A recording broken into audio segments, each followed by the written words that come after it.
At my wedding reception, my mother-in-law took the microphone and announced, "I canceled your honeymoon. My son should spend that money on me." I laughed until I checked my bank account and saw it was empty. My husband's next words made her instantly regret everything. I knew my mother-in-law, Diane, didn't like me, but I never thought she would sabotage my marriage before it even started. It was my wedding day, one of the happiest days of my life, until she grabbed the microphone at the reception and made an announcement that turned my stomach inside out. I can still see the way she smirked, enjoying every second of the chaos she was about to cause. She tapped the mic, got everyone's attention, and in the most smug, condescending tone possible, she said, "I have a little surprise for the bride and groom.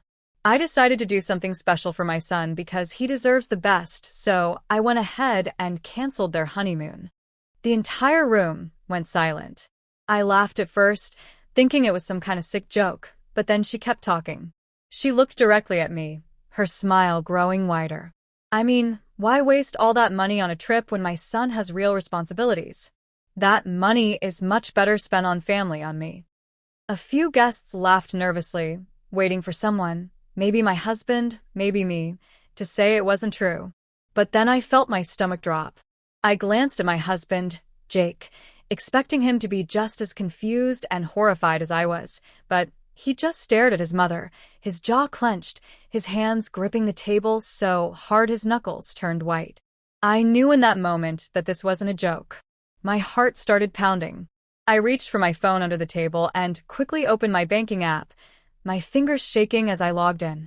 That's when I saw it, the honeymoon fund, completely drained. Gone. Every single cent. The money we had saved, the money we had received as wedding gifts, it was all gone. My vision blurred, my hands went cold. I turned to Jake, my voice barely a whisper. "Tell me this isn't real."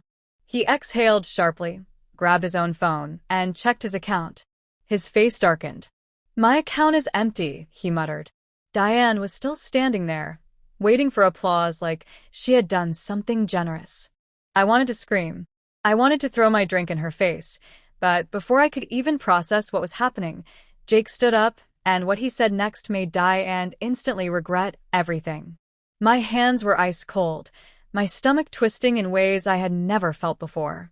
My entire honeymoon fund, thousands of dollars we had saved together, plus wedding gifts from friends and family, was gone. Jake was gripping his phone so tightly, I thought it might crack. His face was unreadable, but his silence was enough to send a chill down my spine. Diane, my monster-in-law, was still standing there, basking in the attention. She actually looked proud of herself. Then Jake stood up, and the way he looked at her, I had never seen him like that before. His expression was sharp, his jaw clenched so tight, I thought he might shatter his teeth. "Mom," he said slowly, his voice deadly calm. "What did you do?" Diane scoffed, flipping her hair over her shoulder like she was bored of this conversation already. "Oh, stop being dramatic," she said, rolling her eyes. "I transferred the money where it should have been in the first place. You're a married man now. It's time to grow up and take care of your family." She smiled sweetly, as if she actually expected him to thank her for this. Jake took a deep breath, his hands shaking. "Where's the money, Mom?" I already knew the answer. She sighed, acting like we were being so unreasonable. Then she said, loud enough for everyone to hear, "I put it in my account, of course. I needed it for some very important things." The audacity, the absolute nerve. Guests around us started whispering. Some were outright gasping. A few of my friends looked at me, their faces full of concern. My maid of honor, Sarah, had her mouth open in shock. I clenched my fists so tightly my nails dug into my palm. "You stole our honeymoon money," I said, my voice shaking. Diane laughed. "Stole?" she repeated, like it was the funniest thing she had ever heard. "Oh, honey, don't be dramatic. You're married now. That money should be used for something more responsible, like your husband supporting his mother. I raised him. I deserve it." I couldn't breathe.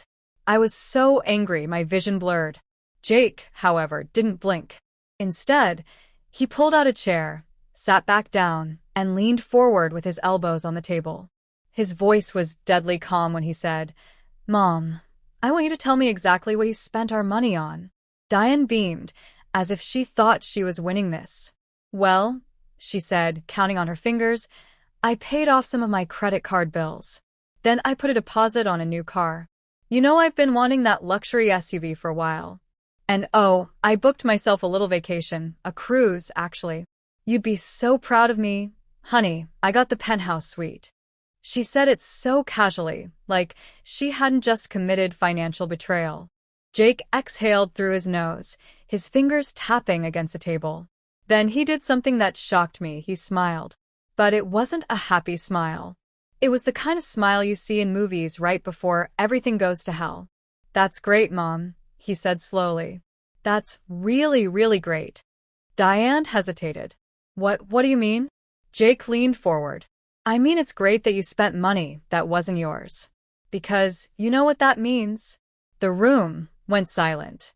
Jake reached into his pocket and pulled out his phone, tapping the screen a few times before turning it around so Diane could see what he was doing. He was calling the bank. "Yeah, hi," he said, still looking Diane dead in the eye. "I'd like to report fraudulent activity on my account." Diane's smirk vanished. Her eyes widened. "Jake, what are you doing?" Jake ignored her. "Yes, I'd like to dispute several unauthorized transfers." He listened for a second, then nodded. "Yeah, I know exactly who did it. I can give you their name and account number right now." Diane shot up from her chair so fast it nearly toppled over. "Jake, stop it. You can't." "Oh, I can," he said, still smiling. "See, Mom, you're not on my account. You don't have access to my money, which means you stole it. And banks don't like fraud." Diane's face turned bright red. Guests were staring. Some people were even recording. Jake tilted his head. "I wonder how that's going to look when the bank investigates." He tapped his phone again. "Oh, and I should probably call the cruise line too, since you booked that trip with stolen money." Diane gasped. "Jake, I'm your mother. You wouldn't." "I would." The whole room was watching now. Diane looked around, realizing that nobody, not a single person, was on her side.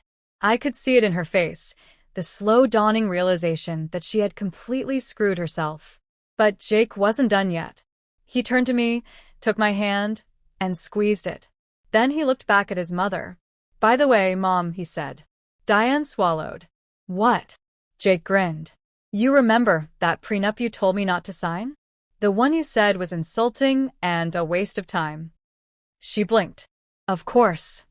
Jake's grin widened.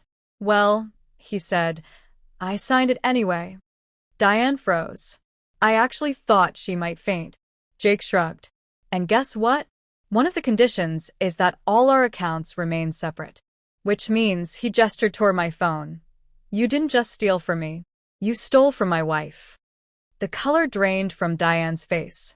And just like that, she knew she wasn't just dealing with her son anymore. She was dealing with me. And I was about to make her regret everything. Diane stood there frozen, her mouth opening and closing like a fish gasping for air. She looked around, probably expecting someone, anyone, to defend her. Nobody did. Her face twisted in panic. Jake, sweetheart, let's not get carried away here." But Jake was done. He put his phone on speaker just as the bank representative came back on the line. "Sir, we flagged the unauthorized transactions. Since the recipient account is under a different name, we can escalate this as fraud. Would you like us to proceed with a full investigation?" Diane lunged forward, trying to grab the phone right out of his hand. "Jake, hang up. We can talk about this." Jake leaned away, his voice ice cold. "Yeah, proceed." Diane let out a choked gasp. "You wouldn't do that to your own mother." Jake just stared at her. "You already did this to yourself." The bank rep continued. "Understood. We'll be reversing the charges and notifying authorities. This will result in a temporary freeze on the recipient's account while we investigate. If this case is confirmed as fraud, legal action may be taken." Diane screeched. "Legal action? No, no, no. Tell them to stop. Jake, fix this." But Jake wasn't done. "Oh, don't worry, Mom," he said, his voice dripping with sarcasm. I'll make sure you don't get arrested yet. He smirked. But the money? That's gone. You won't be seeing a single cent of it. I watched as Diane's face twisted in rage. But what she did next, nobody saw it coming. With a wild look in her eyes, she turned to me. This is your fault, she shrieked. You poisoned my son against me. He never would have done this before you came along. I stood my ground, keeping my voice steady. I didn't make you steal from us. You did that all on your own. Diane's eyes darted around the room, searching for support, but all she saw were faces filled with disgust. Then, like a switch flipping in her brain, she did something that made my blood run cold. She smiled, slow and unsettling. Fine, she said sweetly. If I can't have the money, then neither can you. Before I could react, she reached into her purse, yanked out her phone, and started typing furiously. I stepped closer, my heart hammering. What are you doing, Diane? She grinned wickedly. Oh, just making a little phone call, she said. You see, honey, I might not have access to your bank accounts anymore, but I still have a few tricks up my sleeve. She hit the call button, and when she spoke, her voice was sickly sweet. Hi, yes, this is Diane. I need to report a stolen credit card. My stomach dropped.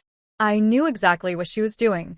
She was trying to sabotage us by falsely reporting fraud on our joint wedding account. If she succeeded, she could trigger a freeze on the funds, including the honeymoon money we had just recovered. I lunged forward. You psycho. But Jake was faster. He snatched the phone from her hands and put it on speaker. Ma'am, the fraud department rep said, you're reporting a stolen card? Can you confirm the account holder name? Diane paused, her mouth twitching. She glanced at me, then at Jake. Jake raised an eyebrow. Go ahead, Mom. Tell them whose account you're reporting stolen. Diane swallowed hard. Well, it's my son's account and… The bank rep cut her off. Ma'am, unless you are the primary account holder, you cannot report fraud on this card. False reports will result in legal consequences. Diane's face fell. She looked around the room wildly, realizing she had just screwed herself even more. And Jake? He just laughed, a low, slow laugh that made my heart swell with pride. Oh, Mom, he said, shaking his head. You just can't help yourself, can you? Diane's face flushed deep red. She was shaking. Before she could say anything else, her phone buzzed. She grabbed it, glanced at the screen, and immediately went pale. Jake smirked. That the bank? She didn't answer. She didn't have to. A guest, a family friend, cleared his throat and stood up. Diane, he said slowly, you do realize I'm a lawyer, right? Diane's eyes widened. He crossed his arms. And what you just did? That was attempted financial fraud. You literally did it in front of 50 people. People started whispering. A few guests nodded in agreement. Diane staggered back. I wasn't. The lawyer raised a hand, cutting her off. Save it. You might want to get ahead of this before it gets worse. Diane turned to Jake, pleading. Honey, you're not really going to let them do this to me, are you? Jake looked at her for a long, hard second. Then he smiled. You did this to yourself. Diane let out a strangled sob. Jake, please. But Jake just shrugged. Enjoy your new vacation, Mom. It might not be a cruise, but I hear jail cells have a lovely view. Diane's face crumpled. In that moment, I knew she finally understood that she had lost. She stood there, frozen, her face drained of color, her hands shaking at her sides. She had lost control of the situation, and she knew it. But that didn't mean she was done. Oh, come on, she scoffed, forcing a laugh. This is ridiculous. Are you really going to ruin your wedding day over a little misunderstanding? I was done listening. I took a step forward. A misunderstanding? My voice was shaking, not from fear, but from rage. You stole from us. You took our honeymoon money, spent it on yourself, and then tried to commit bank fraud in front of 50 witnesses.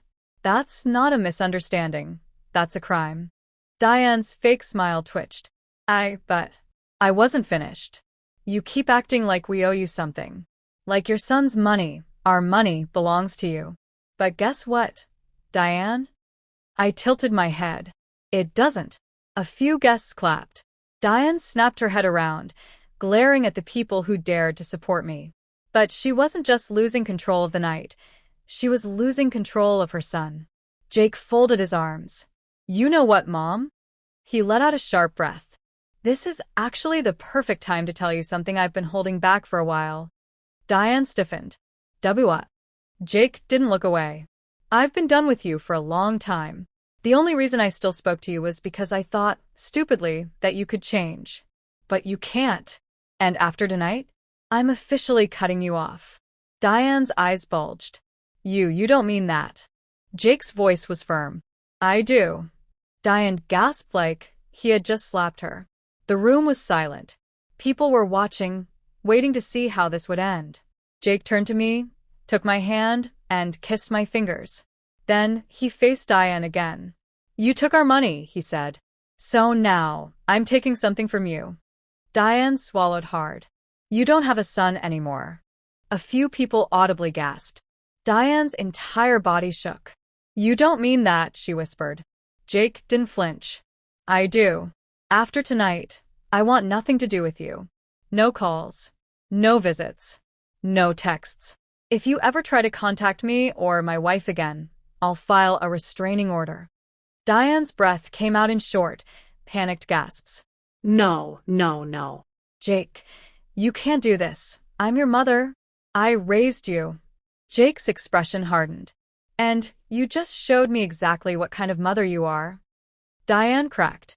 Her face twisted, her body trembled. Then, like a child throwing a tantrum, she screamed, a full-on, blood-curdling scream. She stomped her foot, shaking with rage. You ungrateful little. Jake grabbed my hand and turned away. Come on, babe. Let's go enjoy the rest of our wedding. And just like that, we left her standing there, humiliated, exposed, and completely alone. The next morning, the fallout began. The bank reversed the transactions. Every single dollar Diane stole was put right back into our accounts. Her luxury car deposit? Cancelled. Her cruise? Gone. Her own accounts were frozen while the fraud report triggered an investigation. She couldn't touch her money for weeks. She got a visit from the police. Turns out, banks take fraud pretty seriously. She wasn't arrested yet, but she was formally warned that any further financial theft would result in charges. She became a social pariah. Word spread fast through the family and community. People cut her off. Friends stopped talking to her. Even some of her own relatives disowned her. But the final blow? The ultimate revenge?